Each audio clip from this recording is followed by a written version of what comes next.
Hi everyone, welcome back to Enlightening Chemistry. Those who are new, hi, my name is Shilpa and आज की video में हम बात करने वाले हैं about synthetic polymers.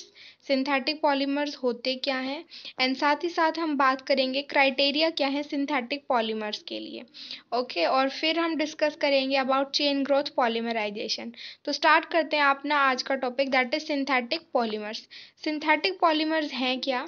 Synthetic polymers are sometime referred as plastic. Synthetic polymers को हम यूजुअली एज अ प्लास्टिक के फॉर्म में ही लेते हैं एंड इसके एग्जांपल हैं आपके nylon and polyethylene. Okay see the polymer which are formed by linking monomer unit. ऐसा पॉलीमर जो मोनोमर यूनिट्स को एक साथ जोड़ने पर बनता है without any change in material are called as addition polymers or called as chain growth polymers and addition या chain growth polymers को ही हम synthetic polymers भी बोलते हैं। ओके और some synthetic polymers which we use in our everyday life include nylon। Nylon हम use करते हैं जो सिंथेटिक पॉलीमर है उसको एज हम फैब्रिक या टेक्सटाइल्स इंडस्ट्री में यूज करते हैं। टेफ्लॉन नॉन स्टिक पैन्स में यूज होता है। पीवीसी पॉलीविनाइल क्लोराइड जो पाइप्स बनाने के लिए यूज होता है। और पीईटी ये बॉटल्स, पीईटी की हम बॉटल्स यूज करते हैं, ठीक है, और वो एक सिंथेटिक पॉलीमर से बनी होती है। पीईटी की फुल फॉर्म है polyethylene terephthalate. Okay and the cover and the plastic kit comprises of synthetic polymers such as polyethylene and tires of vehicles are also manufactured from the buna rubber। buna rubber से बनते हैं आपके vehicles के tyre. but on the another side there are also arises environmental issue by using synthetic polymers such as bioplastics and those made from the petroleum as they are said to be non biodegradable polymers।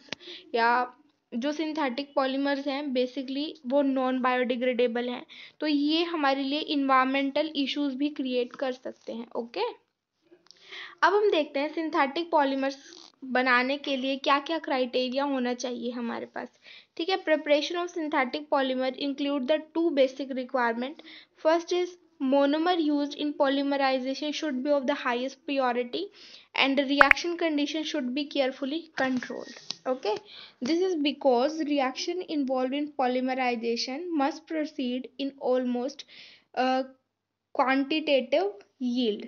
Any undesirable side reaction can stop the polymer chain from giving further and thus prevent the formation of high molecular mass polymers. तो दो criteria हैं basically, एक तो monomer unit जो हम use करें वो high purity की होनी चाहिए एंड सेकंड वन इज जो रिएक्शन का कंडीशन है उसको हम केयरफुली कंट्रोल करें। ओके तो अब हम डिस्कस करते हैं अबाउट एडिशन पॉलीमर या चेन ग्रोथ पॉलीमराइजेशन।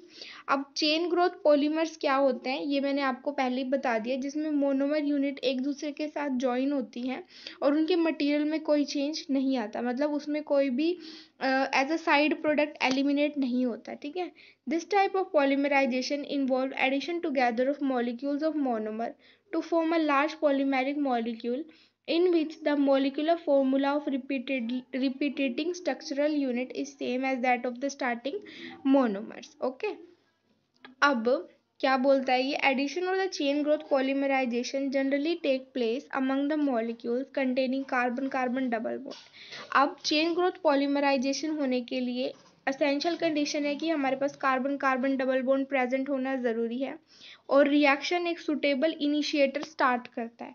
मतलब दो चीज़ें हमने पढ़ी, चेन ग्रोथ पॉलीमराइजेशन के लिए हमें कार्बन कार्बन डबल बॉन्ड चाहिए और एक सुटेबल इनिशिएटर चाहिए जो कार्बन कार्बन डबल बॉन्ड के ऊपर रिएक्ट करके रिएक्टिव इंटरमीडिएट बनाता है। ठीक है, अब जो ये रिएक्टिव इंटरमीडिएट है ये दूसरे मॉलिक्यूल, कौन सा मॉलिक्यूल, मोनोमर के मॉलिक्यूल के साथ ज्वाइन होकर एक न्यू इंटरमीडिएट बनाता है एंड सो ऑन। ये प्रोसेस चलता रहता है जब तक हमारे पास हम रिएक्शन को स्टॉप नहीं करते। ठीक है, the process complete in some time also refer to as vinyl polymerisation. इस प्रोसेस को हम विनाइल पॉलीमराइजेशन भी बोलते हैं। Okay depending upon the monomer taken and initiator used in polymerization the reaction intermediate may be free radical carbocation and carbanion। ठीक है। इसका well known polymer जो बनता है आपका चेन ग्रोथ पॉलीमराइजेशन से, वो है पॉलीइथाइलिन। ओके, अब हम बात करेंगे आपका फ्री रेडिकल पॉलीमराइजेशन। यहाँ पर देखो मैंने आपको 3 टर्म्स बताई हैं कि फ्री रेडिकल कार्बोकेटायन और कार्बा अनायन 3 टाइप के इंटरमीडिएट बनते हैं।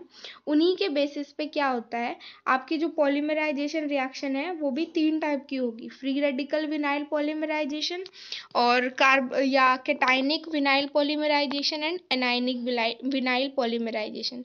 सबका मैकेनिज्म ऑलमोस्ट सिमिलर ही होता है। तो हम स्टडी करते हैं पहले फ्री रेडिकल विनाइल पॉलीमराइजेशन। ठीक है, this type of polymerisation take place by chain reaction involve the use of catalyst which are known to generate free radicals. अब यहाँ पर जो हमने इनिशिएटर की बात की थी वो कैटलिस्ट है। कैटलिस्ट आपका जनरेट करेगा फ्री रेडिकल को। okay, and the most commonly used catalyst are organic or the inorganic peroxide and salts of peroxide। Basically जो हम इनिशिएटर यूज करते हैं वो होता है आपका बेंजोइल पेरोक्साइड, एसिटाइल पेरोक्साइड या हाइड्रोजन पेरोक्साइड और पोटेशियम परबोरेट। ठीक है, अब हम स्टडी करते हैं कि हमारे पास मोनो सब्सटीट्यूटेड एल्कीन है जैसे कि विनाइल क्लोराइड या स्टायरीन। इनकी हमें क्या करानी है, पॉलीमराइजेशन, वो भी फ्री रेडिकल पॉलीमराइजेशन। तो हमारे पास क्या होगा, हम कौन सा प्रोसेस यूज करेंगे, फ्री रेडिकल विनाइल पॉलीमराइजेशन। तो यहाँ देखो मैकेनिज्म के अंदर आपके 3 स्टेप्स होंगे। पहला होगा चेन इनिशिएशन स्टेप, सेकंड होगा आपका chain propagation step and third one will be chain termination step. तो पहले हम डिस्कस करते हैं आपका chain initiation step. Okay, chain initiation step के अंदर क्या है, reaction initiated by formation of free radical from the catalyst use as a radical initiator. Radical initiator बनेगा, जैसे मैंने फॉर एग्जांपल बेंजोइल पेरोक्साइड लिया, उसका ये फॉर्मूला है। बेंजोइल पेरोक्साइड आपका बेंजाइल ऑक्सी रेडिकल में कन्वर्ट हुआ। अब यहाँ से कार्बन डाइऑक्साइड की एलिमिनेशन होकर हमारे पास क्या बना, फिनाइल रेडिकल। फिनाइल रेडिकल का फॉर्मूला C6H5 और डॉट। ये डॉट क्या आपको रिप्रेजेंट करता है, ये रिप्रेजेंट करता है आपको कि एक इलेक्ट्रॉन यहाँ प्रेजेंट है, means it is a free radical. Okay, अब जो radical formed which may be represented in general by R dot, R dot से हम फिनाइल रेडिकल है उसको रिप्रेजेंट कर रहे हैं।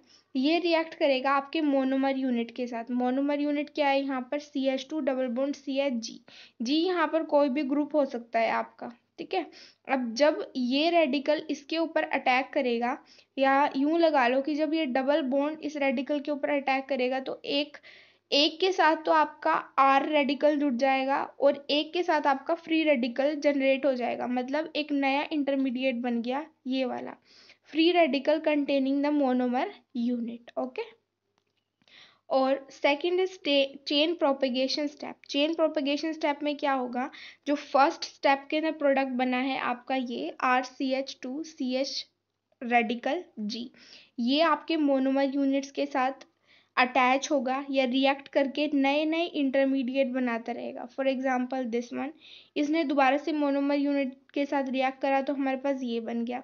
फिर से रिएक्ट करेगा, मान लो हमने n number of monomer units react करा दिए इसके साथ, तो हमारे पास ये चेन इलोंगेट हो गई। ठीक है, और उससे फाइनल प्रोडक्ट मिला हमारा ये वाला, means this is the final product for chain propagation step. n आपका नंबर है, इंटीग्रल मल्टीपल है, like it can be 1 2 up to infinity तक हो सकता है ये।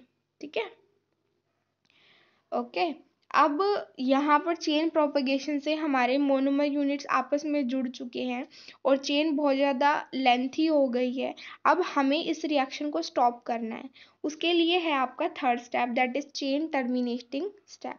चेन टर्मिनेटिंग के लिए हम रिएक्शन को स्टॉप कराएंगे, उसके लिए हमारे पास अलग अलग मेथड है। Number 1 is your coupling, second is disproportionation और थर्ड वन होगा आपका चेन ट्रांसफर रिएक्शन। तो हम शुरू करते हैं आपका पहला मेथड जिससे चेन टर्मिनेशन होगा, दैट इज कपलिंग। कपलिंग के अंदर क्या होगा, जो हमारे पास ये फ्री रेडिकल बना है ना, यहाँ collision between the growing chain और the growing chain and a catalyst radical to form a deactivated molecule। Coupling के अंदर रिएक्शन होती है जो आपका चेन ग्रोथ रेडिकल बना है उसके बीच में और कैटालिटिक रेडिकल के बीच में, कैटलिस्ट रेडिकल के बीच में। ओके, ये रिएक्शन कैसे है, यहाँ पर ये दो मॉलिक्यूल्स हैं हमारे पास, these are the two molecules, ये आपस में रिएक्ट करके हमें ये वाला प्रोडक्ट दे देंगे। ओके, या फिर क्या हो सकता है हमारा कि जो ये हमारा सेकेंड स्टेप के अंदर प्रोडक्ट बना है वो आपका रेडिकल के साथ रिएक्ट करे और चेन टर्मिनेशन हो जाए। Okay, next one is disproportion. Disproportion के अंदर क्या होता है कि one free radical acquire hydrogen bond, एक फ्री रेडिकल के पास हाइड्रोजन बॉन्ड आ जाता है और इससे क्या होगा, दूसरा जो फ्री रेडिकल है उसका डीएक्टिवेशन होगा। फॉर एग्जाम्पल, जैसे मेरे पास दो मॉलिक्यूल्स हैं इन फ्री रेडिकल के, इनमें से क्या होगा, एक रेडिकल तो क्या करेगा, अपना हाइड्रोजन लूज कर देगा और दूसरे का डीएक्टिवेशन हो जाएगा। डीएक्टिवेशन मीन्स वो अपनी इनिशियल स्टेज में चला गया। इनिशियल स्टेज का मतलब जो हमने स्टार्टिंग में प्रोडक्ट लिया था, हमने लिया था CH डबल बॉन्ड CH और G, यानी कि एल्कीन लिया था ना हमने, तो ये एल्कीन में कन्वर्ट हो गया। इसने तो हाइड्रोजन ले ली और यहाँ पर हाइड्रोजन का लॉस हुआ है। ओके, नेक्स्ट बात करते हैं हम चेन ट्रांसफर रिएक्शन की। चेन ट्रांसफर रिएक्शन के अंदर क्या होता है, some time the termination is brought about when a growing polymer chain abstract an atom from some impurity in the monomer। अब चेन ट्रांसफर के अंदर क्या होता है कि किसी भी इम्प्योरिटी से अगर आपका चेन पॉलीमर कोई भी मोनोमर यूनिट आपका किसी भी इम्प्योरिटी से कुछ भी एब्स्ट्रैक्ट कर ले, कोई भी एटम एब्स्ट्रैक्ट कर ले, तो वहां पर भी आपकी रिएक्शन स्टॉप हो जाती है। ठीक है, इसका एग्जांपल है, मान लो कि मोनोमर यूनिट है जिसको हम चेन ट्रांसफर रिएजेंट एजेंट बोलते हैं, जनरली ASH से रिप्रेजेंट करते हैं हम। ठीक है, और इम्प्योरिटी है ये मोनोमर की, chain transfer agent ASH। Okay, और the process is called as chain transfer reaction. Example, ये आपकी मोनोमर यूनिट है, ये इम्प्योरिटी है ASH, इसके साथ क्या होगा कि आपका ये वाला फ्री रेडिकल यहाँ से हाइड्रोजन को एब्स्ट्रैक्ट कर लेगा। ओके, एब्स्ट्रैक्ट करने के बाद AS dot initiated as new chain, या ये इनिशिएट करेगा न्यू चेन को और यहाँ पर हमारी रिएक्शन टर्मिनेट हो जाएगी। अब इसके कुछ एग्जाम्पल्स हैं, एक तो इथाइलिन। इथाइलिन का जब हम ट्रेस ऑफ ऑक्सीजन के अंदर पॉलीमराइजेशन कराते हैं, विनाइल रेडिकल पॉलीमराइजेशन, तो वहाँ से पॉलीइथीन बनता है और पॉलीइथीन का फॉर्मूला है CH2 होल ब्रैकेट N। और next example is acrylonitrile. Acrylonitrile आपका ऑर्गेनिक पेरोक्साइड की प्रेजेंस में पैन बनाता है। पैन क्या है, पॉली एक्राइलोनाइट्राइल, या इसका सेकंड नेम है ओरलोन। ओके, आई होप आपको समझ आया है कि फ्री रेडिकल पॉलीमराइजेशन क्या है, क्या क्या क्राइटेरिया है सिंथेटिक पॉलीमराइजेशन के, और सिंथेटिक पॉलीमर्स होते क्या हैं। नेक्स्ट वीडियो में हम बात करेंगे कैटायनिक एंड एनायनिक पॉलीमराइजेशन। तो अगर वीडियो आपके लिए यूजफुल रही हो तो प्लीज़ वीडियो को लाइक करें, शेयर करें, एंड हाँ, अगर अभी तक आपने मेरे चैनल को सब्सक्राइब नहीं किया है तो प्लीज़ मेरे चैनल को सब्सक्राइब करें। And thank you so much for watching this video.